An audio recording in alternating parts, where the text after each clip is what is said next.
Hello everyone, नमस्कार दोस्तों। मेरा नाम है आरव वाजपेयी। आप लोग जुड़ चुके हैं इस समय इंडिया के number 1 study channel wifi study पर, और आप लोग जुड़े हुए हैं इस समय wifi study SSC exam channel पर, जो कि आपका एसएससी के लिए एक विशेष चैनल है।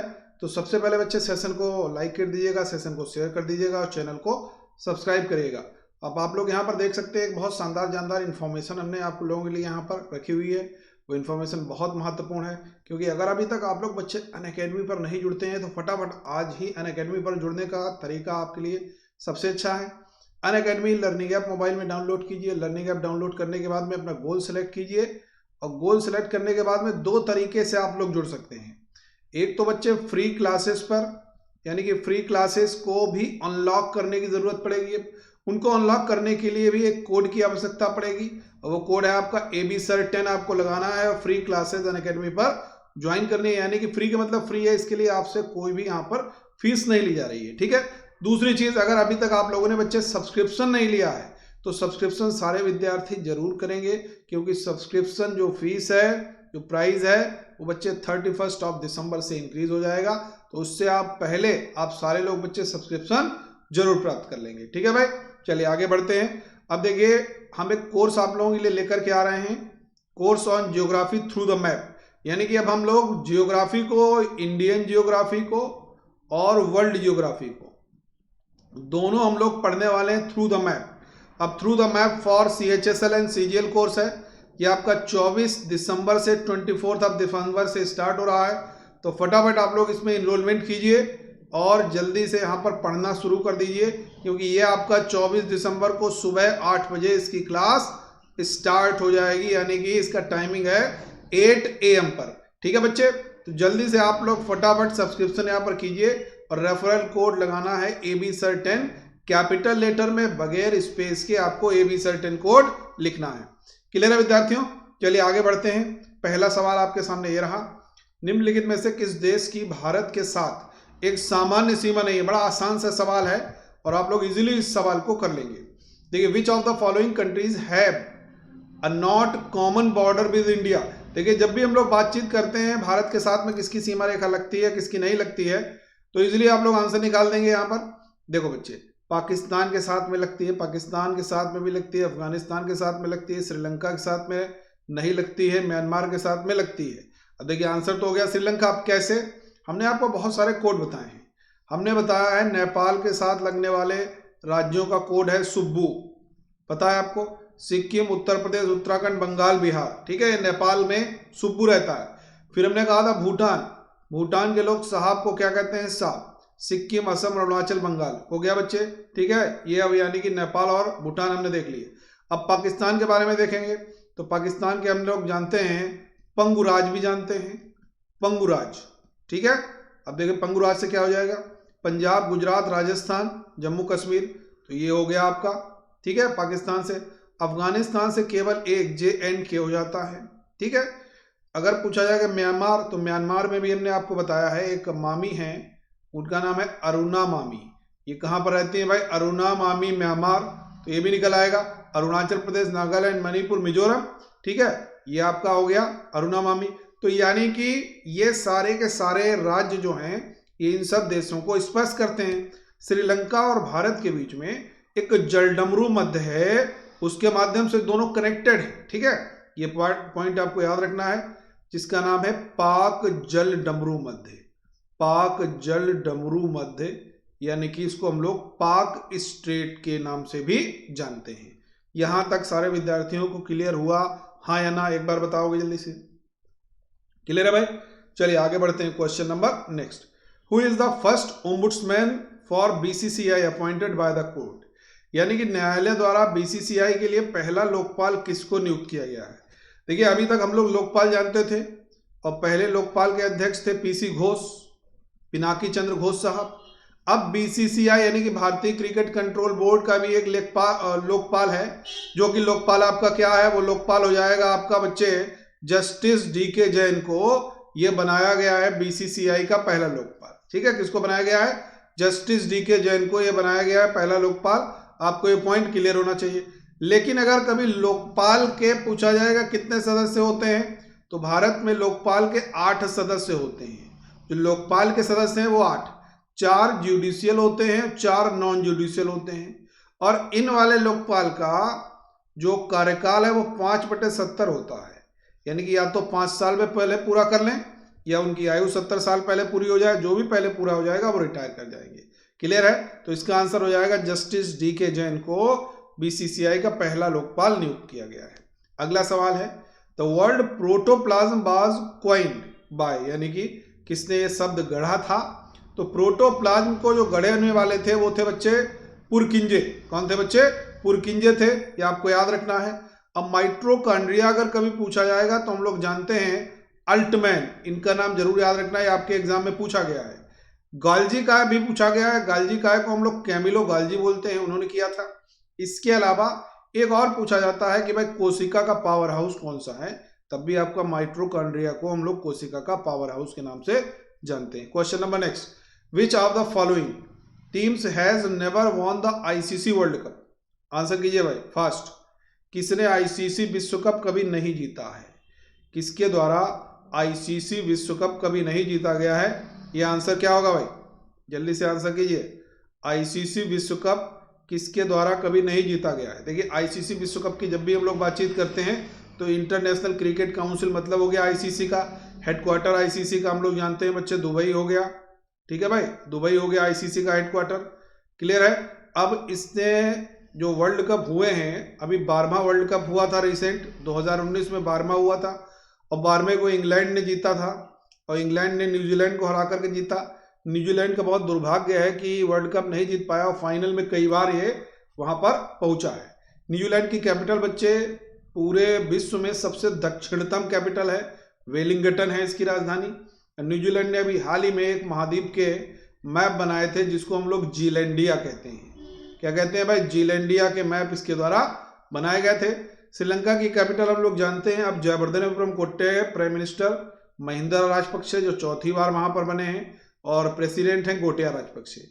पाकिस्तान के बारे में हम जानते हैं कि पहले अगर कैपिटल पूछी जाए कौन थी, तो पहले इसकी कैपिटल भी थी बच्चे कराची, और कराची में जिन्ना का निवास स्थल भी था, यानी कि जिन्ना पैलेस पूछा जाएगा कहाँ है तो कराची हो जाएगा। वेस्ट इंडीज हम लोग जानते हैं एक द्वीप है, इसकी कैपिटल नहीं है, तो ये कैरिबियन कंट्री है, ये भी आपको याद रखना है। आगे बढ़ते हैं, question number next, what is used in nail polish remover? Nail polish remover में किसका प्रयोग किया जाता है? फटाफट आंसर करोगे। नेल पॉलिश रिमूवर में किसका प्रयोग किया जाता है? एथेनॉल, क्लोरोफॉर्म, एसीटोन या जल? आंसर करो भैया, इसका आंसर क्या होना चाहिए? देखिए बहुत बेहतरीन सा सवाल है। अगर कभी नेल पॉलिश रिमूवर की आप लोग बातचीत करते हो, नेल पॉलिश रिमूवर, तो देखिए एथेनॉल तो हम लोग एथिल अल्कोहल कह देते हैं। एथिल अल्कोहल के मतलब C2H5OH हो गया, ठीक है, ये एथेनॉल हम लोग कह देते हैं। क्लोरोफॉर्म की बात करोगे तो CHCl3, ये बच्चे क्लोरोफॉर्म होता है। जल की बात करोगे वाटर की तो H2O को हम लोग जल कहते हैं। एसीटोन नेल पॉलिश रिमूवर में प्रयोग किया जाता है, लेकिन अगर आप लोग पूछें कि भाई ये क्लोरोफॉर्म का आविष्कार किसने किया था, किसने बनाया था, तो 2 लोगों के नाम आपको याद रखने हैं। एक बच्चे सिम्पसन का नाम याद रखना है और दूसरा हैरिसन का नाम याद रखना है। इन दोनों के नाम आपको याद रखने हैं, सिम्पसन और हैरिसन, इन लोगों ने क्लोरोफॉर्म को आविष्कार किया था। Question number next, which is the largest producer country of tobacco in the world? यानी कि तंबाकू का दूसरा सबसे बड़ा उत्पादक देश कौन सा है? दूसरा सबसे बड़ा उत्पादक देश कौन सा है? चाइना है, USA है, इंडिया है, ब्राजील है? फटाफट आंसर कीजिए। तंबाकू का दूसरा सबसे बड़ा उत्पादक देश कौन सा है? देखिए तंबाकू का अगर उत्पादक देशों के बारे में बातचीत करेंगे तो निश्चित रूप से यहाँ पर क्वेश्चन का जो आंसर निकल के आएगा वो बहुत सारे कंट्रीज का लार्जेस्ट प्रोड्यूसर है, वो है चाइना। आपका कौन सा है? चाइना। यानी कि गेहूं उत्पादन में, वीट प्रोडक्शन में भी चाइना है, राइस प्रोडक्शन यानी कि चावल उत्पादन में भी सर्वोच्च स्थान पर है, तंबाकू के उत्पादन में भी सर्वोच्च स्थान पर है, और कोरोना के कारण भी भाई बहुत चर्चा में रहा है, सबको कोरोना का गिफ्ट दे दिया है। वुहान शहर से शुरुआत हो गई। ये वुहान की लोकेशन पूछी जाएगी तो सेंट्रल चाइना बताओगे, ठीक है, जियोग्राफिकल लोकेशन। हुबेई नामक प्रांत की कैपिटल है वहां पर। USA में अभी हाल ही में इलेक्शन हुए थे तो हम लोग जानते हैं 49th वाइस प्रेसिडेंट कमला हैरिस वहां पर बनी है और 46 प्रेसिडेंट बने हैं जो बिडेन साहब। इंडिया पूरे वर्ल्ड की पॉपुलेशन का 17.5% है अब पूरे वर्ल्ड के एरिया का 2.42% एरिया इंडिया में है। ब्राजील की बात करेंगे तो निश्चित रूप से महत्वपूर्ण एक देश है। सेंटोस यहाँ पर कॉफी पोर्ट है, कॉफी के उत्पादन के लिए जाना जाता है ये ब्राजील को।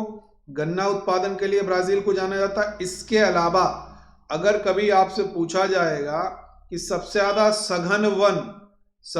सघन वन कहाँ है, तो ये भी आपके ब्राजील में सबसे ज्यादा सघन वन है। Question number next, who was the second women recipient of Bharat Ratna, यानी कि भारत रत्न प्राप्त करने वाली दूसरी महिला कौन थी? बहुत बढ़िया सा सवाल है। दूसरी महिला कौन थी भारत रत्न प्राप्त करने वाली, ये आपको आंसर करना है। करेक्ट आंसर क्या हो जाएगा भाई? देखिए बड़ा महत्वपूर्ण सा सवाल है ये। अगर कभी आपसे पूछा जाएगा तो आप कहोगे भाई इंदिरा गांधी पहली महिला हैं। इंदिरा गांधी तो पहली महिला है भारत रत्न प्राप्त करने वाली, ये सभी लोग जानते हैं। यहां पर दूसरी पूछी गई, देखो इनको 1971 में मिला हुआ है, बिल्कुल सही है। मदर टेरेसा को 1980 में मिला हुआ है, इनको 1997 में मिला हुआ है, ठीक है। एक को 97, अरुणा आसफ अली को 97 में मिला हुआ है, अरुणा आसफ अली को 97 में मिला हुआ है, और सुब्बुलक्ष्मी को 98 में मिला हुआ है, 1998 में, और लता मंगेशकर जी को 2001 में मिला हुआ है। तो ये आपको सब महिलाओं के नाम पता चल गया। इसका सही आंसर क्या हो गया? जिन महिलाओं को भारत रत्न मिला है। देखिए इंदिरा गांधी को मिला हुआ है, मदर टेरेसा को मिला हुआ है, सुब्बुलक्ष्मी को मिला है, ठीक है 98 में, अरुणा आसफ अली को 97 में, और लता मंगेशकर को 2001 में। Question number next, Amazon river flows through which of the following country? Amazon नदी निम्नलिखित में से किस देश से होकर के बहती है? अमेजन की बात करेंगे तो यूएसए में अगर हम लोग कहेंगे तो नहीं है अमेजन, ठीक है भाई, याद रखना है, ये क्लियर है। कनाडा में भी नहीं है अमेजन, मैक्सिको में भी नहीं है अमेजन, क्योंकि एक साउथ अमेरिकन ये रिवर है। तो ये हम लोग कह सकते हैं ब्राजील में है, ब्राजील की सबसे बड़ी नदी है। तो आंसर यहां पर क्या लगाओगे भैया? ये पेरू होगा। हालांकि डायरेक्टली पेरू को भी हमने लोग नहीं कहते हैं, ब्राजील कहते हैं, लेकिन जब साउथ अमेरिकन है तो Peru is a South American country, then the answer will be Peru, क्योंकि यहां पर सबसे जो ऑप्शन दिया गया साउथ अमेरिका कंट्री का वो पेरू दिया गया, तो हम लोगों को पेरू यहां पर लगाना पड़ेगा, ठीक है भाई, याद रहेगा। आगे बढ़ते हैं। वैसे अगर डायरेक्टली पूछा जाएगा तो आप कहोगे ब्राजील यहां पर ऑप्शन में नहीं है। आगे बढ़ते हैं। Who can be appointed as the chairman of the national human right commission? राष्ट्रीय मानवाधिकार आयोग के अध्यक्ष के रूप में किसे नियुक्त किया जा सकता है? याद रखिए, इसमें राष्ट्रीय मानवाधिकार आयोग के अध्यक्ष की बात करोगे तो हमेशा जो एनएचआरसी का चेयरमैन होता है वो आपका रिटायर्ड चीफ जस्टिस होता है ऑफ इंडिया, यानी कि रिटायर्ड सीजेआई होता है। तो यहां पर देखिए रिटायर्ड सीजेआई कहां पर है? सर्वोच्च न्यायालय का कोई भी न्यायाधीश, बिल्कुल नहीं होगा। सर्वोच्च न्यायालय का कोई सेवानिवृत्त न्यायाधीश, बिल्कुल सही है। तो आंसर क्या हो जाएगा? Option number 2 will be the correct answer. राष्ट्रपति द्वारा नियुक्त कोई व्यक्ति बिल्कुल भी नहीं होगा, या retired chief justice of any high court बिल्कुल भी नहीं होगा, ठीक है भाई। अब अगर पूछा जाए मानवाधिकार दिवस कब मनाया जाता है, तो आपका आंसर क्या हो जाएगा बच्चे? 10 दिसंबर को मानवाधिकार दिवस के रूप में मनाते हैं। Question number next, which of the following was not the chairman of the finance commission? Finance commission के चेयरमैन या अध्यक्ष कौन नहीं थे? फटाफट आंसर करोगे भाई, फास्ट। देखिए जब भी फाइनेंस कमीशन की हम लोग बच्चे बात करते हैं तो आर्टिकल 280 हमारे सामने आता है। 280 में फाइनेंस कमीशन को प्रेसिडेंट साहब के द्वारा नियुक्त किया जाता है। अब ये जो फाइनेंस कमीशन है ये बच्चे पहला 1951 में गठित हुआ था, लेकिन पहले का जो टेन्योर था वो 1952 से 57 के बीच में था, ये स्टार्ट हुआ था। और पहले जो अध्यक्ष थे वो केसी नियोगी बनाए गए थे, पंत नहीं, केसी नियोगी। यहां पर जेएम सलील जो है, सलील याद रखना, जेएम सलील ये कोई भी वित्त आयोग के अध्यक्ष नहीं रहे हैं, ठीक। एक बार हम लोग देख लेते हैं कौन कौन से वित्त आयोग के अध्यक्ष रहे हैं। पहले के केसी नियोगी जिनका पूरा नाम है क्षितिज चंद्र नियोगी, ठीक है।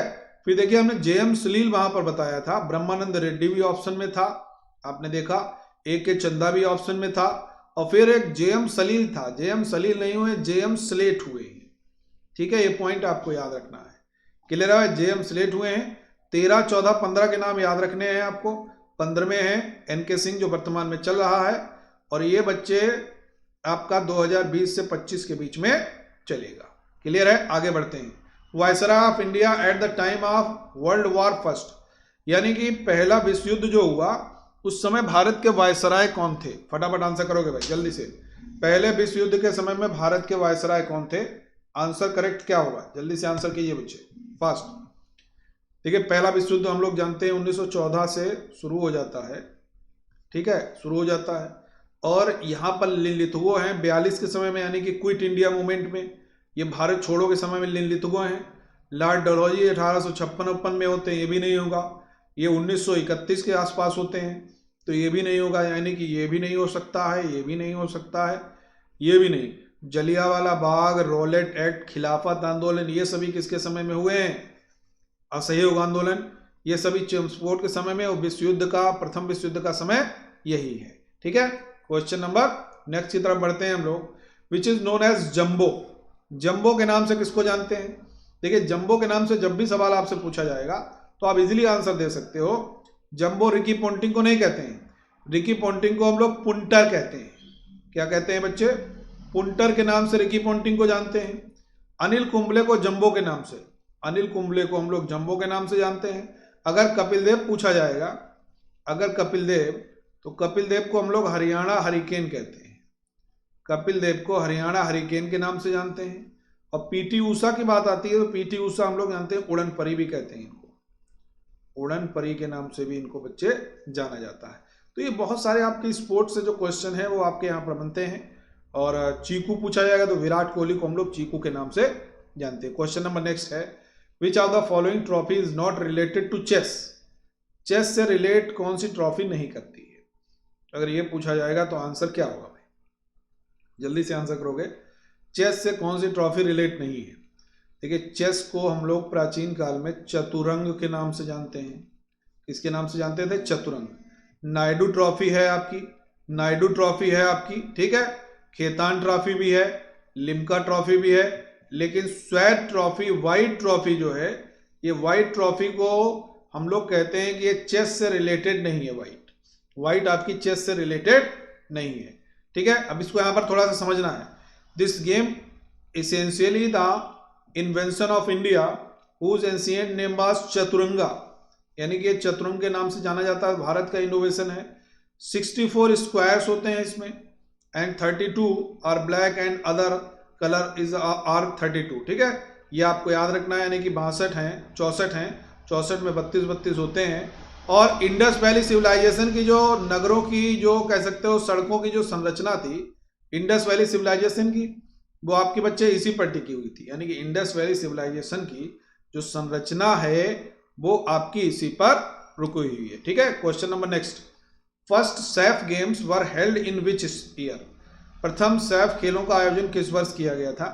अगर यह सवाल पूछा जाएगा तो क्या आंसर होगा? तो देखिए, प्रथम जो सैफ खेल का आयोजन हुआ है उस सैफ खेल का आयोजन 1984 में हुआ है।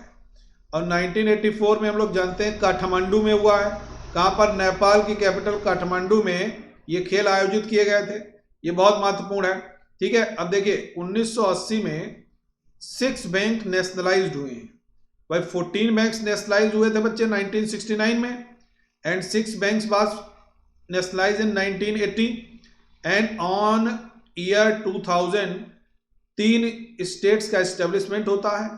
The first is Chhattisgarh and the second is Uttarakhand and the third is Jharkhand. Chhattisgarh established on 1st November 2000 and Uttarakhand established on 9th November 2000 and the Jharkhand established on 15th November 2000। Clear है? आंसर क्या हो जाएगा इसका? 1984 in Kathmandu. Next question, at which Congress session did Dadabhai Naoroji announce that swaraj is the goal of India? फटाफट answer करो। दादाभाई नौरोजी ने किस में कहा ये? देखिए, अगर हम लोग ये जो ऑप्शंस हैं इनके अकॉर्डिंग अगर हम लोग इस प्रश्न को एलिमिनेट करते हैं, इस ऑप्शंस को एलिमिनेट करते हैं तो कैसे करेंगे? देखो बच्चे ध्यान से समझिएगा। 1886 was the second session of the Indian National Congress and the chairman was Dadabhai Naoroji. तो ये इनिशियल था, तो ये तो होगा नहीं, क्योंकि स्वराज का जो मामला है तो बहुत बाद में आता है। लाहौर अधिवेशन 1893 बिल्कुल नहीं होगा। इसके गोपाल कृष्ण गोखले थे बनारस के तो ये भी नहीं होगा। Then the answer will be 1906 in Kolkata and the chairman was Dadabhai Naoroji. Dadabhai Naoroji known as Grand Old Man of India. Now move to next question. The answer will be 1906 Kolkata session. Now next question is artificial limbs. Manufacturing Corporation of India is located in which place? यानी कि भारतीय जो कृत्रिम अंग बनाए जाते हैं उसका निर्माण निगम कहां पर है? हैदराबाद, कानपुर, बेल्लोर या बेंगलुरु? फटाफट आंसर कीजिए, क्या आंसर होना चाहिए भाई? देखिए अगर ये पूछा जाएगा तो बिल्कुल हम लोग जानते हैं कि डीएनए फिंगर प्रिंटिंग पूछा जाएगा ऑन हैदराबाद, हैदराबाद में है। इंडियन पल्सेस रिसर्च इंस्टीट्यूट पूछा जाएगा, then the answer will be Kanpur. ठीक है, इसरो पूछा जाएगा, निमहंस पूछा जाएगा, दोनों बेंगलुरु में आते हैं। लेकिन अगर पूछा जाएगा कृत्रिम अंग का या limbs manufacturing corporation, then the answer will be Kanpur. Kanpur में कई सारे ऑर्गेनाइजेशंस हैं जिनको हम लोग जानते हैं। हिंदी में अगर हम बताएं तो भारतीय दलहन अनुसंधान संस्थान, भारतीय शर्करा संस्थान, इसके अलावा कृत्रिम अंग वाला हो गया। ठीक है, ये सभी कानपुर में स्थित हैं। बेंगलुरु में इसरो हो गया, निमहंस हो गया, हैदराबाद में डीएनए फिंगरप्रिंट हो गया। हैदराबाद किस नदी के किनारे अगर पूछ दिया जाए तो बच्चे आप बताओगे मूसी नदी के किनारे है। Question number next, when was the air transport started in India? Bharat में जो वायु परिवहन है ये कब से शुरू हुआ? वायु परिवहन आपका स्टार्ट होता है 1911 से, और 1911 में ये बड़ी कम दूरी के लिए हवाई जहाज उड़ता है इलाहाबाद और नैनी के बीच में। केवल 10 किलोमीटर के लिए हवाई जहाज उड़ाया जाता है, प्रयोग किया जाता है। तो ये पहली सेवा यहां से शुरू हुई। 1920 नॉन कॉपरेशन मूवमेंट, 1925 याद रखना हो तो काकोरी रॉबरी केस, काकोरी डकैती कांड होता है। And 1951 the first 5 year plan was started in 1951। ठीक है, यहां पर समझिएगा, air transportation in India started when air mail operation commenced over a title distance of 10 kilometres between Allahabad and Naini. यानी कि इलाहाबाद और नैनी के बीच में ये 10 किलोमीटर्स का ये परिवहन शुरू हुआ है, पहली उड़ान भरी गई थी। Next question is which country's prime minister was given the Nobel Peace Prize 2019?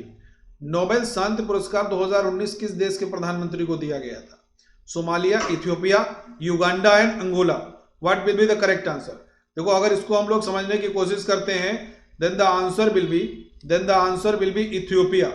अब यहाँ पर कैपिटल्स को यहाँ पर थोड़ा सा समझ लीजिएगा। Somalia Mogadishu, Ethiopia आदिस अबाबा, Uganda Kampala, Angola का कैपिटल आपका लुआंडा है। क्लियर है बच्चे? तो यहां पर आप सारे लोगों को ये चीजें क्लियर हुई होंगी जो हमने क्वेश्चंस यहां पर डिस्कस किए हैं। तो एक बार जितने भी विद्यार्थी हमारे साथ जुड़े हुए हैं एक बार मैं फिर से बता देना चाहता हूं कि देखिए अनअकैडमी पर आप सारे लोगों का 31 दिसंबर से ये सब्सक्रिप्शन प्राइस इंक्रीज हो रहा है। तो आज ही रेफरल कोड लगाइए AB10 और फटाफट आप लोग सब्सक्रिप्शन प्राप्त कीजिए। क्लियर है? तो देखिए मैं आप लोगों के लिए एक बहुत शानदार कोर्स लेकर के आ रहा हूँ। तो क्या है आपका 24 दिसंबर से स्टार्ट है। It is geography through the map, यानी कि Indian geography and world geography को हम लोग थ्रू द मैप पढ़ने वाले हैं। तो आज का सेशन आप लोगों को अच्छा लगा है तो एक बार लाइक कीजिएगा, शेयर कीजिएगा और चैनल को सब्सक्राइब करिएगा। Thank you for watching. Thank you.